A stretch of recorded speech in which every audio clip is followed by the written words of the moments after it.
Chapter 4. Carter wanted to run, but her legs felt as heavy as lead. "Who's there?" she cried in a whisper. The figure moved into the light. Carter squinted, trying to focus on who it was. It was a woman. No, a girl, skinny, with pale red hair. Carter recognized her. It was Sheila Koss, Adam's girlfriend. "Sheila? What are you doing here?" Sheila stood between Carter and the door. "What's going on between you and Adam?" she snapped. How did Sheila know about that, Carter wondered. Maybe she didn't really know anything. Maybe she was just guessing. Carter decided the only thing to do was lie. "I don't know what you're talking about," Carter said. "I hardly even know Adam." Sheila gave a little laugh, a cynical ha. She pulled a pack of cigarettes from her back pocket, lit one, and frowned at Carter. "I know Adam's been sneaking around with some other girl," she said. "I've known it for weeks now." Carter hid her surprise. Was it true? She wondered who else Adam had been seeing. She watched as Sheila paused to blow a smoke ring into the night air. She's just paranoid, Carter thought. That must be it. Sheila went on. "The only thing I don't know, not for certain anyway, is who the little rat has been seeing, but I'm going to find out. Soon." The air was starting to feel chilly on Carter's damp skin. It was late and she was tired. She wanted to go inside. She made a move toward the door. Sheila blocked her way. "If I find out it's you, Carter," Sheila said in a nasty whisper, "you better hope I don't find out about it, 'cause when I find the girl, she's going to wish she never laid her eyes on Adam." She stepped out of Carter's path, tossing her cigarette onto the lawn. Then she moved away, casually, as if she had all the time in the world. Carter stamped out the cigarette and hurried into the house. She shut the door behind her and locked it, her hands shaking. She made her way to her room and undressed for bed. But once in bed, she couldn't relax. The test is over now, she told herself, trying to calm her nerves.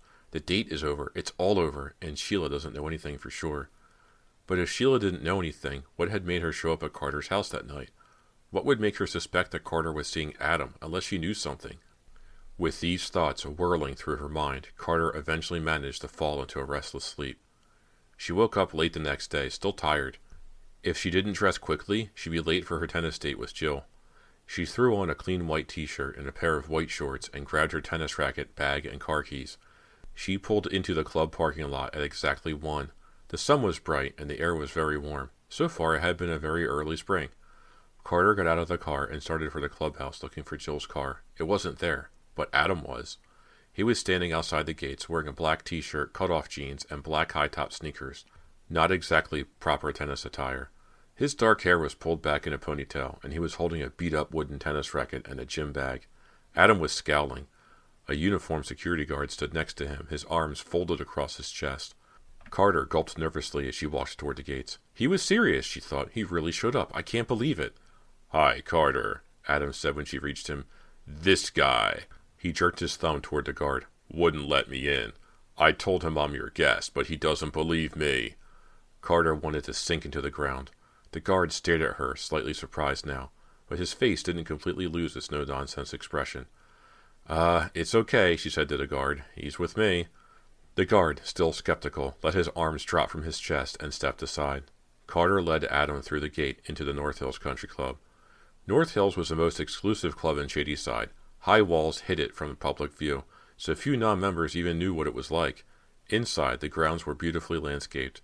There were 2 heated pools, plush locker rooms, 10 perfectly kept tennis courts, and a rolling green golf course. The clubhouse was an old Tudor-style mansion. Inside there were squash and racquetball courts, a banquet hall lit by a huge crystal chandelier, lounges filled with leather-covered furniture, and a restaurant overlooking the practice green. Carter had belonged to North Hills all her life and had always taken all this luxury for granted. To her it was just the club. But now, as she led Adam across the grounds to the snack bar, she noticed people staring at them. Darkly dressed Adam stood out among all the perfectly groomed preppies lounging about in their white tennis clothes. At the same time, Carter tried to imagine how the club must look to Adam, an outsider all his life. Thinking of it made her feel very uncomfortable. The place must seem pretty stuffy to him, she thought, and all the people a bunch of stuck-up bores. She gave him a stiff smile as they sat at one of the wicker tables in the snack bar to wait for Jill. Some people at a nearby table appeared to be talking about him. Adam didn't seem to notice. "You look surprised to see me," Adam said to Carter. She shifted uncomfortably. "No, I wasn't really surprised, really." He gave a low laugh. "Yeah, you were. It was written all over your face." She was glad to see Jill striding quickly toward them. It meant she could change the subject. As Jill drew closer, Carter saw confusion on her face. She's recognized Adam, Carter thought, and she doesn't understand what he's doing here. What will I tell her? Hi, Jill, Carter said before Jill had a chance to open her mouth. You know Adam Messner from math class, right? Sure, Jill said, but... Carter interrupted her. He's going to play tennis with us. Now we just need a fourth for doubles. I'll join you, said a voice. It belonged to a tall, good-looking blonde guy sitting at the table next to Carter's. Her heart sank when she saw who it was. Richard Smith. Richard Smith was cute, but extremely snooty, too snobbish and uptight for Carter's crowd. He had been trying to get Carter to go out with him since 9th grade, but Carter wouldn't go. She enjoyed turning him down time after time, though nothing she did seemed to squash his giant ego. He kept coming back for more. Richard stood up and sauntered over to Carter's table. He looked down his long, perfect nose at Adam. Adam coolly ignored him. Carter couldn't help feeling a little proud of Adam, in a perverse way. She was glad Richard didn't ruffle him. Adam could hold his own. I like your ponytail, Richard said with a smirk. Shut up, Richard, Carter said. You and Jill against me and Adam. Let's go. They went down to the courts. Adam served first. He aced it. I wasn't ready yet, Richard complained. But I'll let that one go. Jill returned to Adam's next serve, but Adam and Carter won the point anyway. The game quickly became intense. Carter found herself concentrating hard and really enjoying the game. Together, she and Adam were making Jill and Richard run. Sweat was pouring off Richard's face. Adam, with his funky clothes and wooden racket, was a skilled player. His style was aggressive, and he blew Richard off the court. Carter and Adam won the match. Richard stormed off the court without saying a word. Jill came around the net and said, Great game, guys. Sorry Richard was such a bad sport. Carter smiled at Adam. I don't think Richard expected to lose. Where did you learn to play tennis so well? At the public tennis courts, said Adam. My older brother taught me. Adam gave Carter his slow grin. She felt her face get warm. Let's go shower, said Jill. I've got to get home soon. Carter pointed out the men's locker room to Adam. She and Jill went into the women's. As soon as the door closed behind them, Jill cornered Carter. I've been dying to ask you all afternoon, she said. What's going on? What's Adam doing here? The excitement of the tennis game faded quickly. Carter's stomach began to rumble nervously. She forgot for a moment why she was with Adam in the first place. Because she had to be. Because he knew her secret. But Carter was determined not to let Jill find out. She tried to bluff her way out of this. I ran into Adam on my way here, she said, shrugging. He was hanging around outside the club, and I thought it would be sort of a good deed to invite him in. Jill seemed to be skeptical. A good deed? You never gave Adam the time of day before. I know, said Carter. Maybe I was wrong. I'd hate to be as big a snob as Richard is. And Adam really showed him up, didn't he? Jill giggled. For sure. I have to admit, that was a hoot, even if I was on the losing side. Now, thought Carter, it's time to change the subject. She definitely didn't want to talk about Adam anymore. So, how was your date last night? Carter asked. I can't believe you haven't even mentioned it yet. Jill had gone out with Gary Brandt the night before. She smiled when Carter brought it up. It was great, she said happily. I didn't want to talk about it in front of the guys, but I really like him. We've only gone out 3 times, but I've got a good feeling about Gary. He's so sweet. Her face was glowing. I think this could be the real thing, like you and Dan. At that, Carter had to turn away. The real thing, she thought, me and Dan. Adam's face kept appearing in her mind. She tried to push the image away, but it was stubborn. It stayed. Jill slammed her locker shut. I've got to go, she said. Mom's having people over tonight, and I promised I'd help her. She picked up her tennis bag and said, See you tomorrow. Carter felt a twinge of envy as she watched Jill hurry from the locker room, her brown ponytail bouncing. She seems so carefree, Carter thought. She has nothing more to worry about than dates with a nice guy and helping her mother with a party, and she thinks my life is just the same. If only she knew what I've been doing lately. Carter sighed and finished dressing. She left the club a few minutes later. Just outside the gate, she found Adam waiting for her. He was freshly showered, wearing a clean pair of jeans and a white t-shirt, his hair slicked back. Carter smiled at him. You were great today, she said. I've been trying to find a way to show up Richard Smith for years. Thanks. They walked into a parking lot. Adam stopped and leaned against his black Mustang. I know a better way you can thank me. Go out with me again. Carter didn't know what to say. Another date? Part of her wanted to go, but Dan... Friday night, Adam said. I'll pick you up at the same corner. Friday night, said Carter. Now she knew she couldn't go. She'd promised Dan, and she'd already broken one date with him to go out with Adam. She wouldn't do it again. I can't do it Friday, Adam, she said. She was shocked to hear a pleading note in her voice. How had she come to this? Pleading with a boy like Adam. Adam sighed. He moved around the door to his car and got in. He started the motor. Carter stood by nervously. Why didn't he say anything? She stood near the open window of his car. Now Adam spoke very calmly. If you really want to go, he said, you'll find a way. And if I were you, Carter, I'd want to keep me happy. Know what I mean? He pulled out of the parking lot, tires throwing up gravel behind them. Carter stood there a moment, totally alone. Adam was right. She had to keep him happy, and she knew it. But for how long? Chapter 5. Carter was surprised to find her father already home when she got back from school. It was Wednesday afternoon. Judge Phillips was sitting in his study with the door open. Carter stood in the doorway with her school books in her arms. Hi, Daddy. Is the case finished? The judge smiled wryly. Hardly. The courtroom was so tense that I had to call a recess this afternoon to let things cool down. That Henry Austin, he has no shame. During testimony this morning, he stood up and started threatening the witnesses. I had to order him out of the courtroom. Now Judge Phillips beckoned to his daughter. Enough of that. Come in and sit down, he said. I want to speak with you. Carter went into the study and sat in the leather armchair on the other side of her father's desk. She waited to hear what he had to say. Princeton needs your latest math score as soon as possible, don't they? They'll be making final decisions this month. What if I call the testing service right now and ask for your score? Then we can be sure Princeton will have it in time. Carter tried to hide her nervousness by squeezing her notebooks with her hands. Hard. She swallowed before she spoke to help steady her voice. Good idea, Daddy. Call them. I can't wait to find out how I did. The judge put his glasses on and reached for the phone. I've got the number right here, he muttered. He dialed. Carter squeezed her books and shut her eyes. Please, she prayed, please let everything be okay. She hardly dared to think of all the things that could have gone wrong. What if Adam purposely messed up on the test?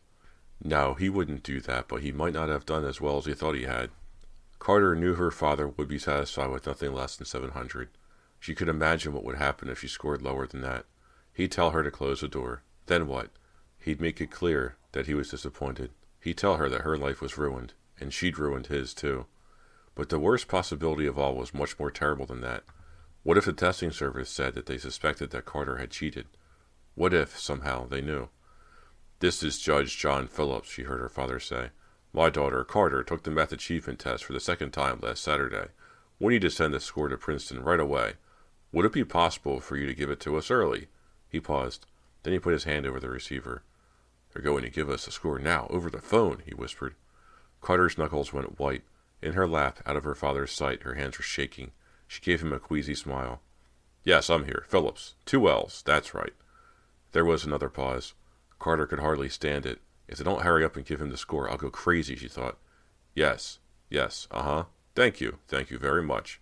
Judge Phillips put down the phone, his face grave. Daddy, said Carter, what did they say? Her father stood up. Carter stared at him in horror as he moved around the desk toward her. What had they told him?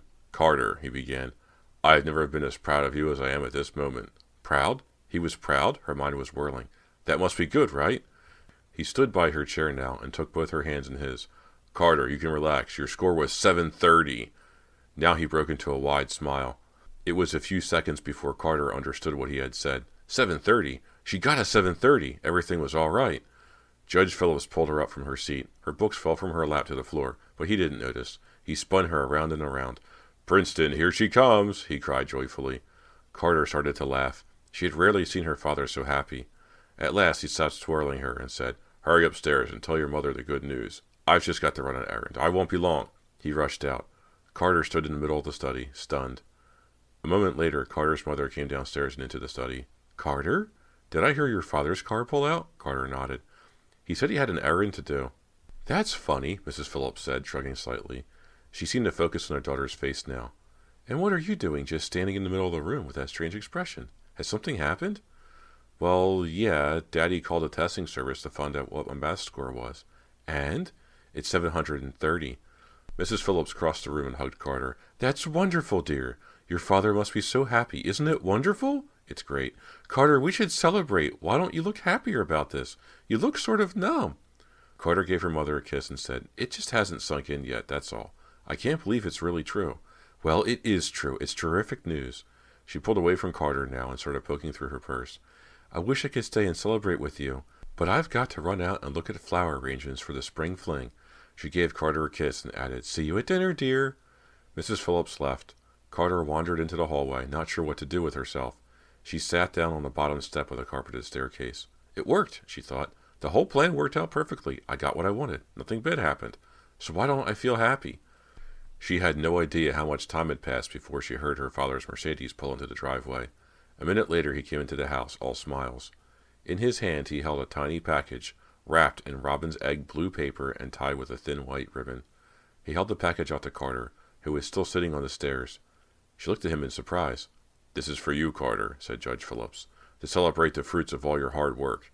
He gave her the package and kissed her on the forehead. "I'm so proud of you." Carter opened the package. Inside was a pair of sparkling diamond earrings. Her stomach dropped to the floor. They were beautiful. No, they were gorgeous. But she knew she didn't deserve them. She couldn't help but think of what she had done to get those earrings. Cheater, cheater, the word repeated in her mind. She tried to smile brightly at her father, hiding her guilty feelings. "Daddy, they're beautiful, really beautiful. You shouldn't have done this." "Put them on, Carter," said her father. "I want to see how they look." Dutifully she put on the earrings. Her father beamed and kissed her again. "Brilliant diamonds for a brilliant girl. Now I have some work to do in my study, but I'll see you at dinner." Still grinning, he went into his study and closed the door. Carter stood and made her way upstairs to her bedroom. She stood before her dresser, staring at herself in the mirror. The diamond earrings seemed to give off a glare. She cringed. Her father's words echoed through her mind. "Brilliant diamonds for a brilliant girl." "I'm not a brilliant girl," she thought. "I'm a cheater. And Daddy must never find out." Dan met Carter at her locker after school the next day. Carter knew she had to talk to him, to break their date off for Friday night, but she dreaded doing it. Worse, she had no idea what to say. She had avoided Dan all day, but now he'd finally caught up with her. "Want to go to the mall?" he asked her, "just to hang out, look around?" "Sure," said Carter. "At least the mall would provide some distractions. Let's go." They strolled past the stores on the second tier of the Division Street Mall, sipping Cokes and window shopping. "Hey," said Dan, "have you heard anything about your math test yet?" Carter nodded. "Dad called early, of course. So, how'd you do?" She tried to smile. "I did great. 7:30. Dan's face lit up. "Great. That's fantastic. Way to go, Carter. I knew that really meant a lot to you, and to your dad." "It did. Look what Daddy brought me as soon as he found out." She tucked her hair behind her right ear to show him one diamond earring. Dan whistled. "Wow, he really was happy, wasn't he?" Carter laughed just a little. "You see," Dan went on, "you didn't need me to take the test for you after all. You did great all by yourself." Carter smiled weakly. Dan stopped in front of a jewelry store window. There were gold rings, bracelets, and necklaces laid out on black velvet. He stood for a few minutes with his hands in his pockets, admiring the display. Carter was restless. The last thing she felt like doing just then was to stare at jewelry. Dan continued to stand there and pointed to a row of necklaces. "If you could have any one of these necklaces, which would you pick?" Carter sighed. She wasn't in the mood to play which would you pick just then. But to make him happy, she pointed to a gold locket in the middle of the display. "That one," she said, and moved on. He followed her. "You know, we should celebrate tomorrow night. Let's do something really special." Carter raised her face to him now with a pained expression. "Here it comes," she thought. "Oh, Dan, I almost forgot. We had a date for tomorrow night, didn't we?" She hated to lie to him, but just one more. She had to do it. She had to. "What do you mean you almost forgot? Of course we have a date tomorrow." "Dan, I'm sorry. I know I promised you we'd go out to celebrate, but Daddy wants to take me and Mother out to dinner. And tomorrow is the only night he can do it. He's so busy right now with the trial and everything." She glanced reluctantly at Dan to see how he was taking this. He was frowning. "Dan, please understand. I know I had to break the date with you last weekend, but this is the last time. I promise. We can go out Saturday night if you want." "I can't go out Saturday night. My grandparents are coming over." "Oh," Carter focused on the rust-colored tile floor. "What about during the day? We could meet at the club." "Okay. We'll play tennis on Saturday," he said unhappily. Carter felt terrible. "I'm really sorry, Dan," she said again. She couldn't stop apologizing. "Don't worry, Carter. I understand. It's okay." For the rest of the afternoon, he acted distant. Carter was afraid that it wasn't okay. She met Adam on the corner of Village and Mission Friday night, dressed, as the last time, in jeans. He came by in his Mustang and drove her to the movies. They watched a horror movie, a silly one that was more fun than scary, since the gory effects were so obviously fake. After the lights went down, Adam put his arm around Carter's shoulders. She didn't make him take his arm away. When the movie ended, Adam and Carter found the Mustang in the parking lot and got in. Adam pulled out without saying where he was going. Carter had assumed he was taking her home, but she soon knew they weren't going in the direction of North Hills. "Where are we going?" she asked. Adam just said, "No place special." He turned down Fear Street. Carter remembered that Adam lived on Fear Street. She stared out the window at the dark trees that lined the road. Huge, ramshackle, old Victorian houses surrounded a few smaller, newer houses, run-down little boxes. Adam pulled the car into a driveway next to one of these. It was a one-story house with a rickety porch stuck on the front. Except for a yellow bulb by the side door, the house was completely dark. "Well," Adam said with a hint of sarcasm, "here we are. Home sweet home." He pulled the keys from the ignition and started to get out of the car. Carter made no move to follow. It was obvious to her that no one was home. She wasn't sure she wanted to be so completely alone without him. On the other hand, she was curious to see what his house was like, and she couldn't forget that kiss. That kiss he had given her a week before. Would he kiss her again? And the other half longed for it to happen again. He closed the car door and headed to the house. He didn't look back. He seemed to know that she'd follow him, and she did. He unlocked the side door and flicked on the light. Carter found herself in a tidy kitchen. "We've got the place to ourselves," Adam said. "Mom works nights." He opened the refrigerator, grabbed a couple of sodas, and led her to the couch in the living room. He turned on a lamp and sat beside her. The living room was neat but shabby. The furniture, a worn couch, a rag carpet, some scuffed wooden chairs, and a coffee table covered with white cup rings, reminded Carter of the furniture she made fun of in a mountain cabin her family had rented once. "So," said Adam, flipping open his can of soda, "did you get your test score yet?" "It was great, 730. Thanks for doing such a good job, Adam." "No problem." He took a swig of soda, then put the can on the table and turned toward her. He touched her hair, then her earlobe. "Nice earrings. Are they new?" Carter's hands flew to her ears. She'd meant to take the diamond earrings off before the date, but she'd forgotten. She felt embarrassed to be wearing such extravagant jewelry in a modest house like Adam's. "Daddy gave them to me," she said, blushing. "After he heard your test score, right?" He fingered her earlobe, watching the diamond sparkle in the light. It seemed to fascinate him. Carter pulled her head away. "Let's not talk about the test," she said. "That's all over now." "All right, I'll change the subject. Let's talk about your friend Jill." "What about her?" "She's so cool. You know my friend Ray Owens? Ray really likes her." "So?"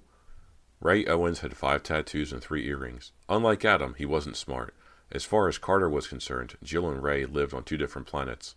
"So, I want you to fix them up. We'll double. You, me, Ray, and Jill, tomorrow night."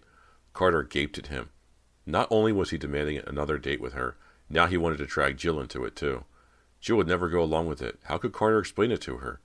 Still, Carter was careful when she answered, diplomatic. "Jill's already got a boyfriend.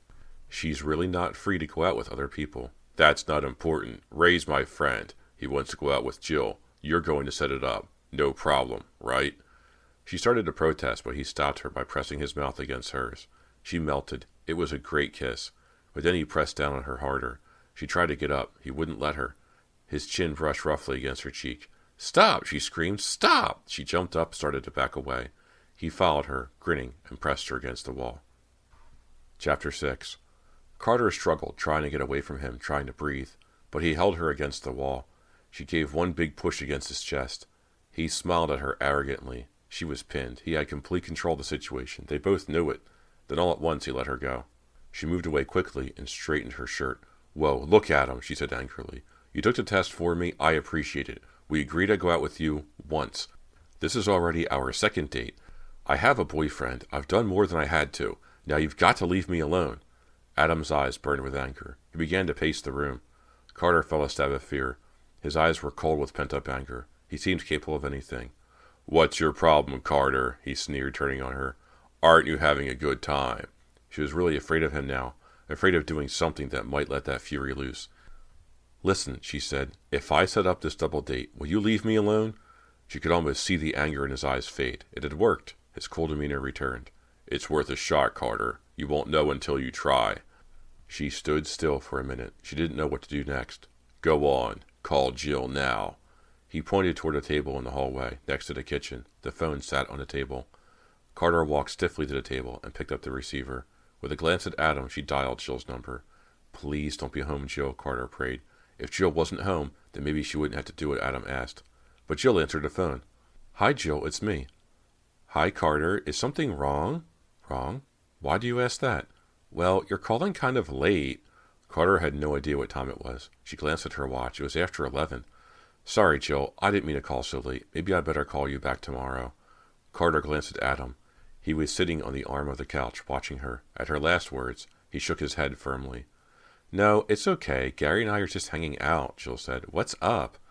Well, Jill, she began, trying to sound cheerful. Adam Messner asked if you and I would like to double date tomorrow. Double? You mean you and Adam with me and Gary? No, not with Gary, with Ray Owens. What? It might be fun, don't you think? Carter bluffed. Hold on a minute, Carter. She heard Jill put down the phone and tell Gary she was taking the call upstairs. When Jill picked up the extension, Gary hung up the downstairs phone. Jill spoke in a hushed voice. Carter, what's this all about? Adam and Ray? What about Dan? What about Gary? Carter twisted the phone cord nervously around her finger. She was in a tight spot. She didn't want to say anything to Jill that would make her suspicious, and she couldn't say anything that would make Adam angry. It's just a date, Jill. It's not as if we're going to elope with him or anything. I don't get it, Carter. Why would you want to do this? Just for fun, Carter said brightly. She let go of the cord and started playing with the handle of the drawer on the phone table. Fun? You think going out with losers is fun? Don't say that, Jill. I mean, how well do you really know them? You're prejudiced. I am not. I'm very open-minded. Well, if you're so open-minded, you'll give it a shot. Come on, Jill. As a favor? Jill sighed. I don't believe this. All right, Carter. Since I happen to be free tomorrow night, I'll go out with you and Adam and Ray. But I want you to know that I'm doing this for one reason, and for one reason only. Something's going on with you and Adam, and I'm going to find out what it is. Adam came up behind Carter. She turned toward him and gave him a nervous grin. Great, great. I'm looking forward to it too, Jill. See you tomorrow night. She hung up the phone, still fiddling with the drawer. Absently, she pulled it open. Adam stood behind her, peering over her shoulder as she glanced into the drawer. Something gleamed among the scraps of paper and pencils and tape in the drawer. Something shiny and black. A gun. Adam reached around her and picked up the pistol. She stared at him in shock. Like it? He asked her. She was shaking now. She was alone in a house on Fear Street with a guy who had a gun. Is it yours? He nodded. You never know when you might need a gun, Carter. Who knows? Even you might need one someday. Want to hold it? He pushed the muzzle against her. She gasped and pushed the gun away. Are you threatening me? I don't need a gun to threaten you, Carter. He was grinning smugly. Shaking, she ran into the kitchen. Adam didn't try to stop her. His laughter followed her, though, loud and cruel. A few seconds later, she was out the door and running down the street as fast as she could. She didn't think about where she was going. She just ran. Fear Street. Dim yellow light fell on the street sign. Carter ran past the sign, her heart thudding. Got to get away from here. She saw a bus pull up to the curb. She jumped on. With a wheeze, the bus doors closed and it pulled away. She stumbled to a seat in the back of the bus, panting. She pressed her face against the window, watching for Adam. No, he hadn't followed. It was late, so the bus made very few stops. The only other passengers were two old men and a middle-aged woman in a flowered dress. The bus wound its way through Shady Side toward North Hills. Trying to calm herself, Carter watched the town go by outside her window. The streetlights cast empty pools of yellow on the asphalt, which darkened as the bus passed them by. Up Park Drive, Carter got off a couple blocks from her house. She started for home. The street stretched dark, quiet, empty. Empty except for the slow approach of a car behind her. First, she heard the hum of the car's engine. Then she saw the headlights illuminate the sidewalk. She waited for the car to pass her, but it didn't. It inched along, a few yards behind her, as if it were following her. Carter turned to look. The headlights glared in her face. She couldn't see anything. She shielded her eyes from the light. She turned and started walking more quickly. The car kept a steady pace behind her. What's going on? She wondered, frightened. Is it Adam? She tried to see who it was again. The lights were too bright. She began to jog. What's going on? Why is he doing this? She began to run. The car still followed. It stayed right behind her, its headlights focused on her like a spotlight as she ran.